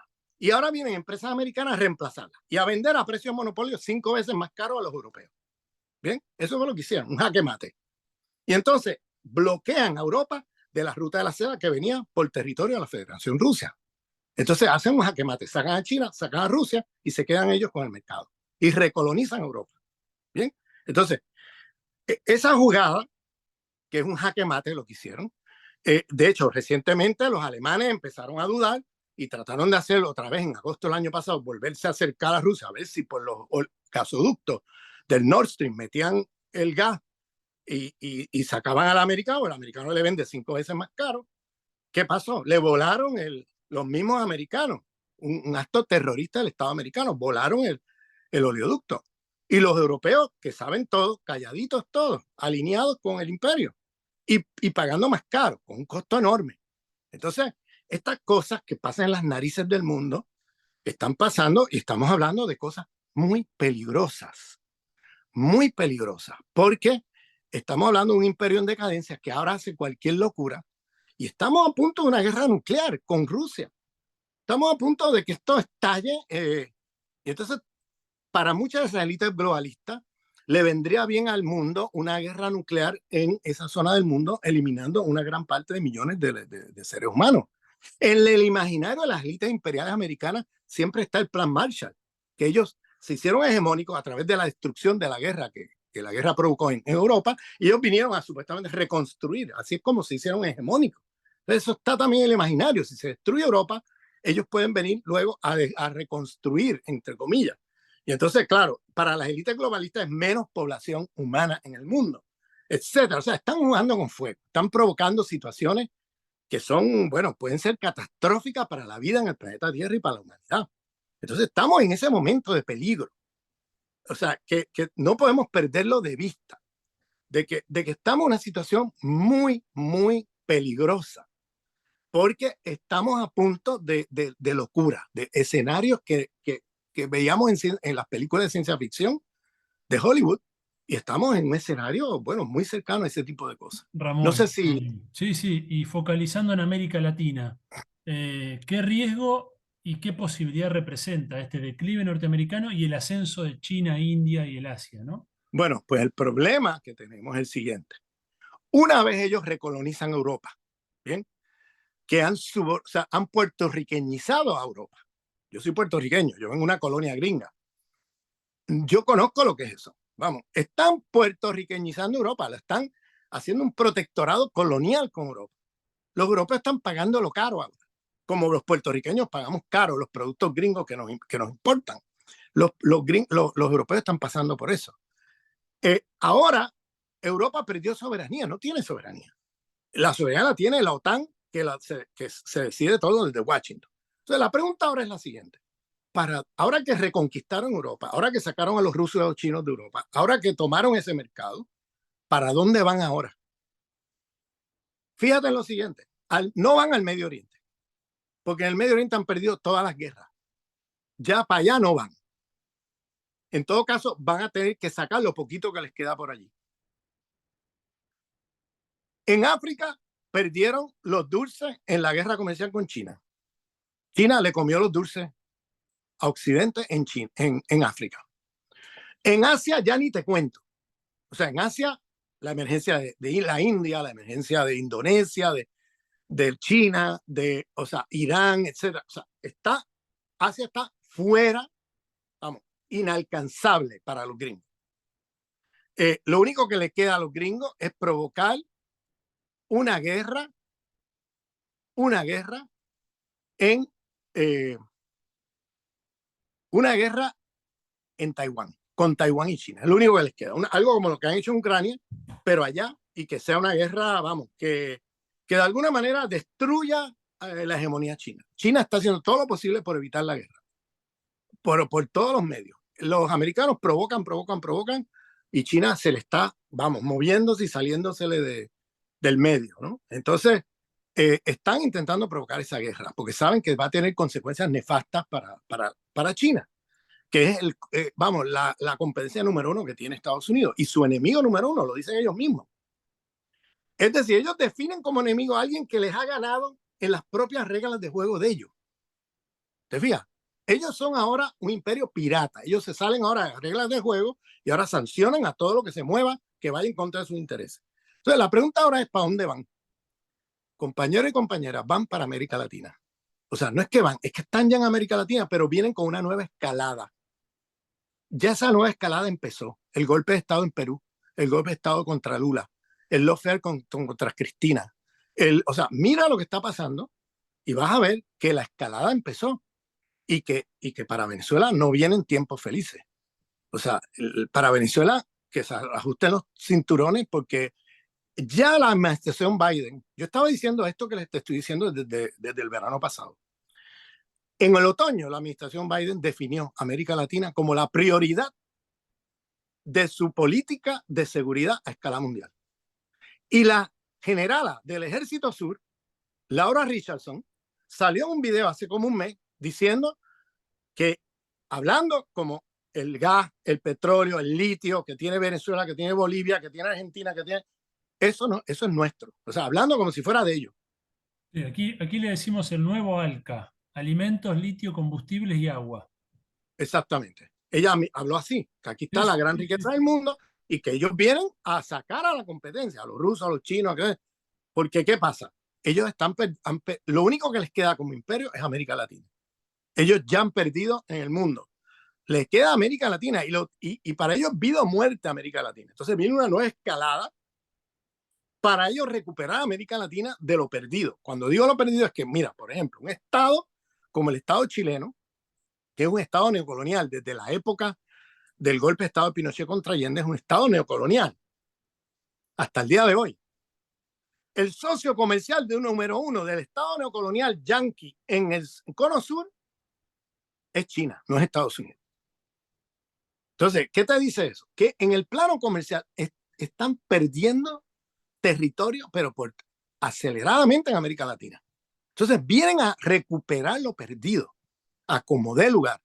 La política es la nueva política monroísta, es la política de Monroe, ¿se acuerdan? La América para los americanos, ¿se acuerdan de eso? Eso está vivo y vigente y ahora está más fuerte que nunca. Ellos ahora definen América Latina, como habló la señora esta Richardson, la general del Comando Sur. O sea, esto nos pertenece. Esta es nuestra esfera de influencia. Aquí, mano fuera a los demás. Entonces, van a hacer una nueva escalada en América Latina que va a tener consecuencias nefastas, porque esta gente no vienen jugando limpio, vienen jugando sucio siempre. Claro. Entonces, van a venir golpes de Estado, sanciones, bloqueo, pauperización de los pueblos. Van a venir con todo lo que puedan para ellos recuperar este continente, que es lo único que les queda. Acuérdate, los imperios viven de saqueo de otros pueblos. Y si ellos pierden de dónde saquear, se acabó el imperio americano. Entonces, ahí viene un tema que para nosotros América Latina es vital, porque en la muerte y caída del imperialismo yanqui, tenemos que nosotros defender la vida, defender la soberanía, defender nuestros pueblos, sobrevivir a esa catástrofe, porque va a venir momentos muy difíciles para nosotros, porque ellos están ahora enfocados en nosotros. Ellos antes estaban metidos, ¿se acuerdan? En el Medio Oriente. Estaban por ahí. Ellos ya dieron por perdido eso y ellos han hecho un plan donde América Latina es ahora el nuevo foco de ellos, porque, siempre hemos sido su patio trasero en su visión, pero ahora que han perdido el mundo, se dan cuenta que si no recuperan lo perdido en América Latina, se acabó el imperio yanqui. Claro. Y eso es muy peligroso para nosotros en América Latina. ¿Y qué posibilidades representa la multipolaridad con el ascenso de China, de India y otras potencias? Sí, ¿no? esa multipolaridad creo que es un paso importante adelante al mundo unipolar de estadounidense europeo. Los imperios occidentales se montan en la unipolaridad, la imposición de sanciones, la imposición de bloqueos y cosas así, para todos los que compitan con ellos, que ellos entiendan que son enemigos, que son competencia, ellos los sacan del medio, no por las leyes del mercado de una competencia respetable de los métodos del mercado, no, es que ya ellos se dan cuenta que no pueden competir en el mercado y la única manera que pueden ellos salir adelante es haciendo guerra sucia, no usando métodos de mercado, sino métodos geopolíticos, militares, etcétera, sanciones, etcétera, para poder ellos recuperar el mercado. Eso es lo que hacen. Entonces, el mundo multipolar da un espacio de respiro a los pueblos del sur para tener cierta soberanía, cierto control. O sea, es un mundo que sigue siendo capitalista, es un mundo que sigue reproduciendo lógicas de la modernidad con las que no estamos de acuerdo, pero creo que da un espacio de maniobra, sobre todo a los proyectos antiimperialistas del sur global, para poder construir posibilidades que el mundo unipolar no te permite.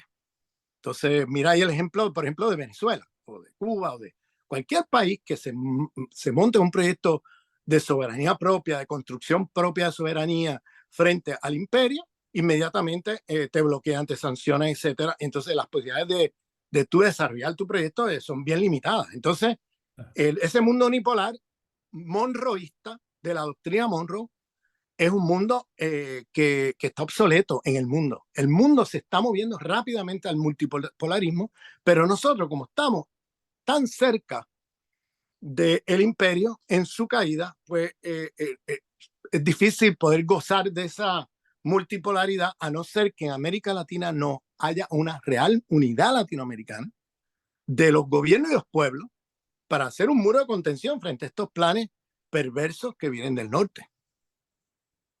Ramón, para cerrar, quiero hacerte alguna pregunta en relación a estrategias de políticas, estrategias de transformación. Vos has hecho críticas muy claras a lo que fue el paradigma economicista del socialismo del siglo XX. Creo que se intuyen algunas cosas que decís, cómo pensás un proyecto superador de transmodernidad y demás. Me gustaría saber un poquito más acerca de eso, es decir, cómo caminar en ese sentido, sobre todo cuando en los últimos años, creo yo, quizás en los últimos 10 años, sobre todo después de la muerte de Chávez en adelante, que creo que quedamos un poco desorientados, ¿no? Después de ese liderazgo tan fuerte para la región, empezó a surgir nuevamente, creo yo, planteos muy ligados a lo posmoderno, ¿no? El identitarismo multicultural, un feminismo también posmoderno, de raíz postestructuralista. ¿Cómo hacemos para movernos en ese filo, ¿no? Entre no reproducir viejas recetas que no funcionan, si se quiere, asociadas a la vieja izquierda, al marxismo más clásico, a la modernidad, pero no caemos en un progresismo multiculturalista que en los hechos es inocuo frente al capital globalizado, ¿no? Creo que esa vía intermedia es la que nos está costando mucho y ahí creo yo que aparecen ciertos temores, ¿no? Frente a lo que decíamos hace un rato, ¿no? Frente a la crítica de la modernidad. Muchas veces termina reforzando el proyecto propio de la modernidad. Creo yo que acá puede ir bien también tu reflexión en relación al quiebre dentro del grupo decolonial, ¿no? Entre el decolonialismo antiimperialista que encabezás vos y un decolonialismo que en definitiva terminó más cerca del posmodernismo que del decolonialismo. Entonces, me interesaría una reflexión tuya en estos términos, ¿no? ¿Cómo separar la paja del trigo? Y cómo fortalecemos lo que en definitiva es una perspectiva antiimperialista como eje, me parece, estructurador, ¿no? De este momento político. Sí, tenemos que tener criterios para poder hacer esa distinción de sacar el grano de la paja. O sea, vamos a ver, este sistema civilizatorio de muerte que llamo la modernidad occidental, modernidad capitalista occidental, ese sistema es un sistema que, como dije antes, lleva una multiplicidad de jerarquías de dominación. O sea, yo no me opongo al reconocimiento de la lucha contra multiplicidad de opresiones.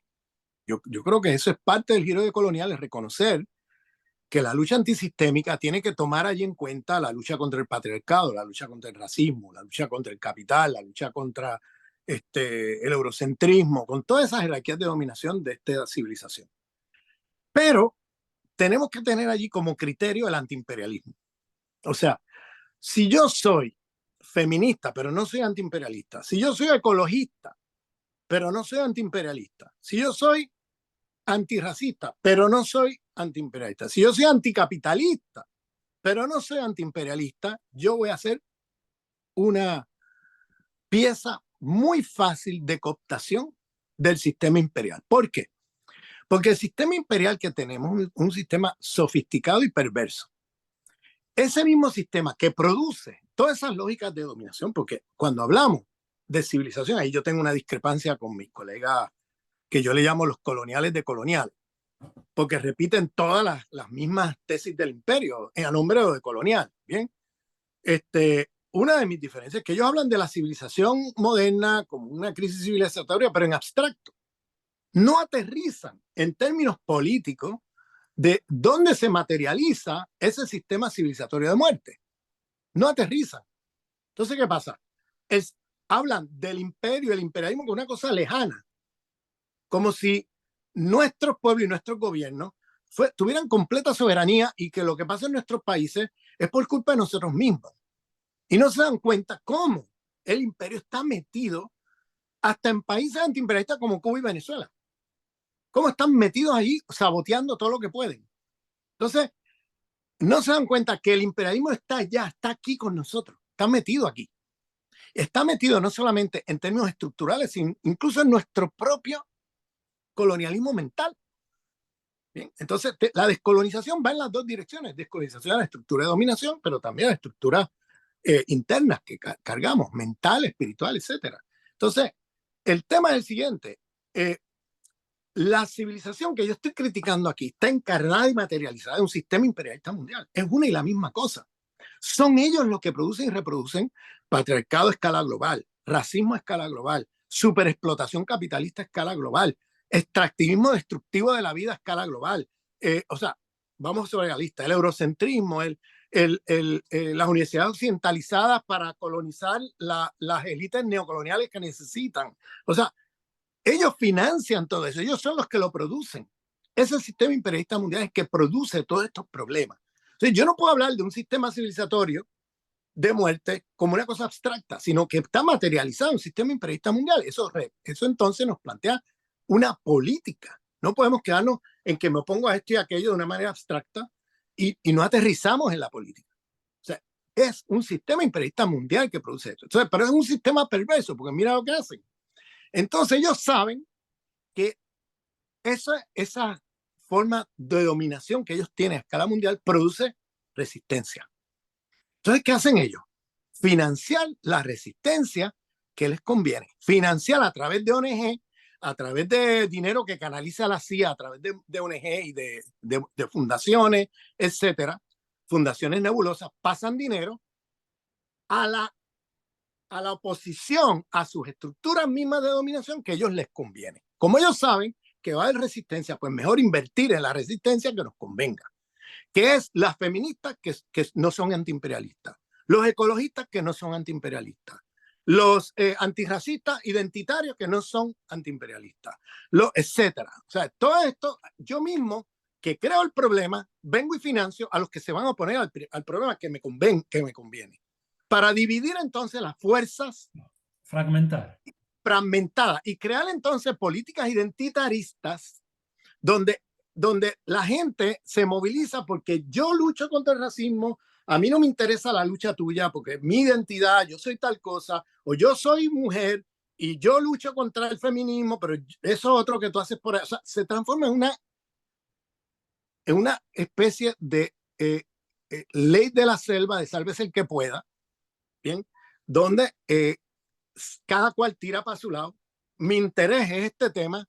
Yo soy, y entonces en las políticas identitaristas que terminan cooptadas en políticas reformistas dentro del sistema, donde yo lo que busco no es erradicar ese sistema civilizatorio que produce todas estas multiplicidad de opresiones que son destructivas de la vida, sino cómo yo dentro del sistema, a través de movilizar mi política identitaria, recibo migajas y mejoro mi situación. ¿Te fijas? Entonces, ahí desembocan estas políticas identitarias que el mismo imperio financia de manera perversa para ellos mismos producir la oposición que ellos quieren. Ellos prefieren una oposición así, domesticada, a una oposición antiimperialista, o una oposición que se plantee no políticas identitarias, sino políticas antisistémicas, donde todos busquen alianza entre todos para acabar con este sistema de muerte, de civilización imperialista destructiva de la vida. O sea, en lugar de buscar esa unidad y no, cada cual en su trinchera, pidiendo una migaja, pidiendo un pedacito para mejorar temporariamente mi situación, ¿entiendes? Y mirándome desde una política identitaria, no desde una política de justicia, sino una política de cómo yo saco, mi grupo, mi identidad, y cómo mejoro y al diablo con los otros. Entonces, ahí tienes la lógica moderna, es una lógica totalmente moderna, de el ego como centro, el interés, el otro es un instrumento, ¿no? La razón instrumental, el otro lo hago cosa, y luego un instrumento de cómo me beneficia a mí. Y no estamos pensando en comunidad, de cómo estar al servicio de la liberación de los pueblos. Entonces, esas diferentes racionalidades, estar al servicio de la liberación de los pueblos no es lo mismo que cómo yo, como individuo, como grupo de mi grupillo identitario, le saco a este o aquel o al Estado o a quien sea. Esas son lógicas ya modernas, egoístas, individualistas, que no tienen allí como horizonte la transformación del mundo. Entonces, ahí viene el criterio que yo pongo es, sí, multiplicidad de opresiones. Somos ecologistas, somos feministas, somos antirracistas, somos decoloniales, somos anticapitalistas, somos todo lo que tú quieres, pero con un horizonte antiimperialista. Es decir, entendiendo que todas esas formas de dominación vienen de un sistema de la materialidad, de un sistema imperialista mundial, que tenemos que organizarnos todos en una coalición amplia de oprimidos contra ese sistema de dominación que nos oprime a todos. Entonces, ahí viene el proyecto político, ¿no? Que tenemos que tener como criterio ahí el antiimperialismo, pero un nuevo antiimperialismo, un antiimperialismo que no repita los problemas del antiimperialismo o del socialismo del siglo XX. Un antiimperialismo que dé cuenta de esa multiplicidad de opresiones, un antiimperialismo que tenga diversidad epistémica, que no sea que solamente la izquierda occidentalizada marxista es la que define quiénes son los aliados del antiimperialismo, sino que tenga diversidad epistémica, que tenga también pueblos originarios, con otras cosmovisiones, que tengan allí. O sea, el antiimperialismo hoy tiene que ser pluriversal, no universal, no donde uno define para todos que es verdad, que es realidad y que es lo mejor para ti.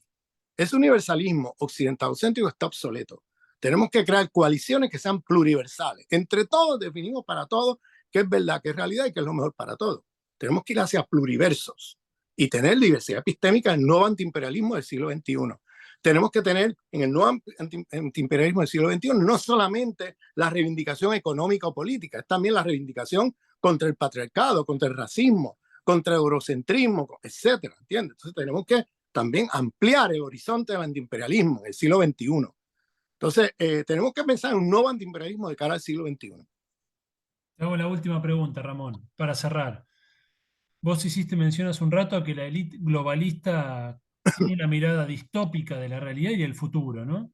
Y creo yo que este pesimismo se ha instalado como parte de la cultura de este capitalismo tardío. ¿Cómo hacemos para revertir este escepticismo, este pesimismo que conduce a la parálisis de las capacidades transformadoras y al mismo tiempo refuerza el statu quo, ¿no? Es decir, ¿cómo alimentamos la esperanza? Sería la última pregunta que tengo para hacerte. Pues mira, en primer lugar, uno de los problemas centrales que tenemos es que la izquierda no está asumiendo este horizonte de estas élites globalistas que van hacia la construcción de un nuevo sistema histórico más allá del capitalismo, peor que este. Ellos ya están construyendo una distopía donde ellos están intentando crear un nuevo sistema ante la caída de este. Ellos saben que se caen con el sistema si no crean uno nuevo donde ellos queden arriba a flote y se salven el pellejo.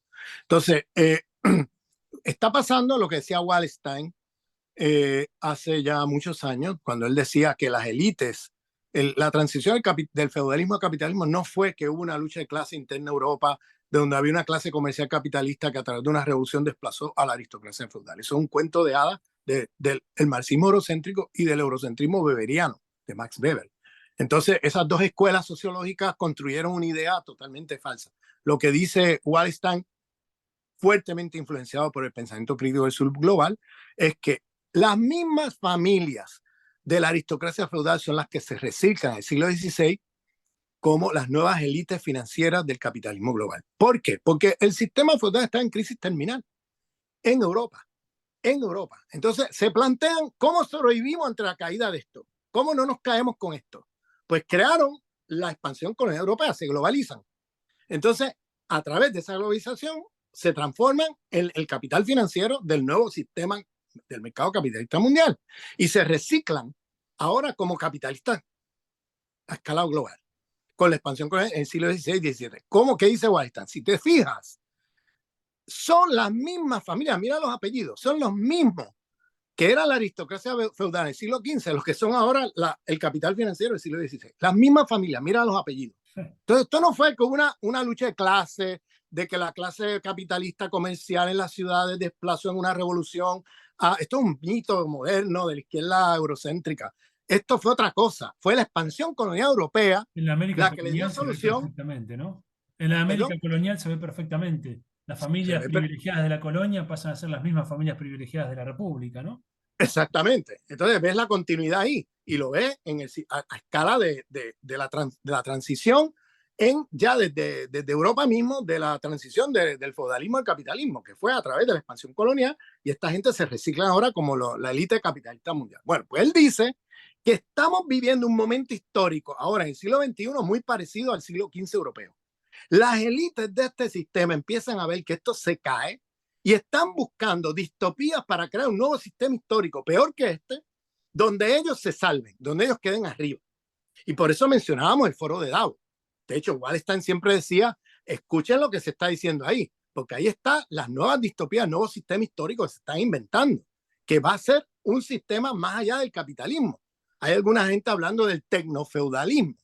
No me voy a meter en eso porque estaríamos 2 horas explicando el concepto de tecnofeudalismo, pero están diciendo ya de que hay un sistema tecnofeudal usando las nuevas tecnologías y creando una especie de feudalismo global, donde hay que pagarle la renta a este 1% para tú poder entrar en un espacio digital.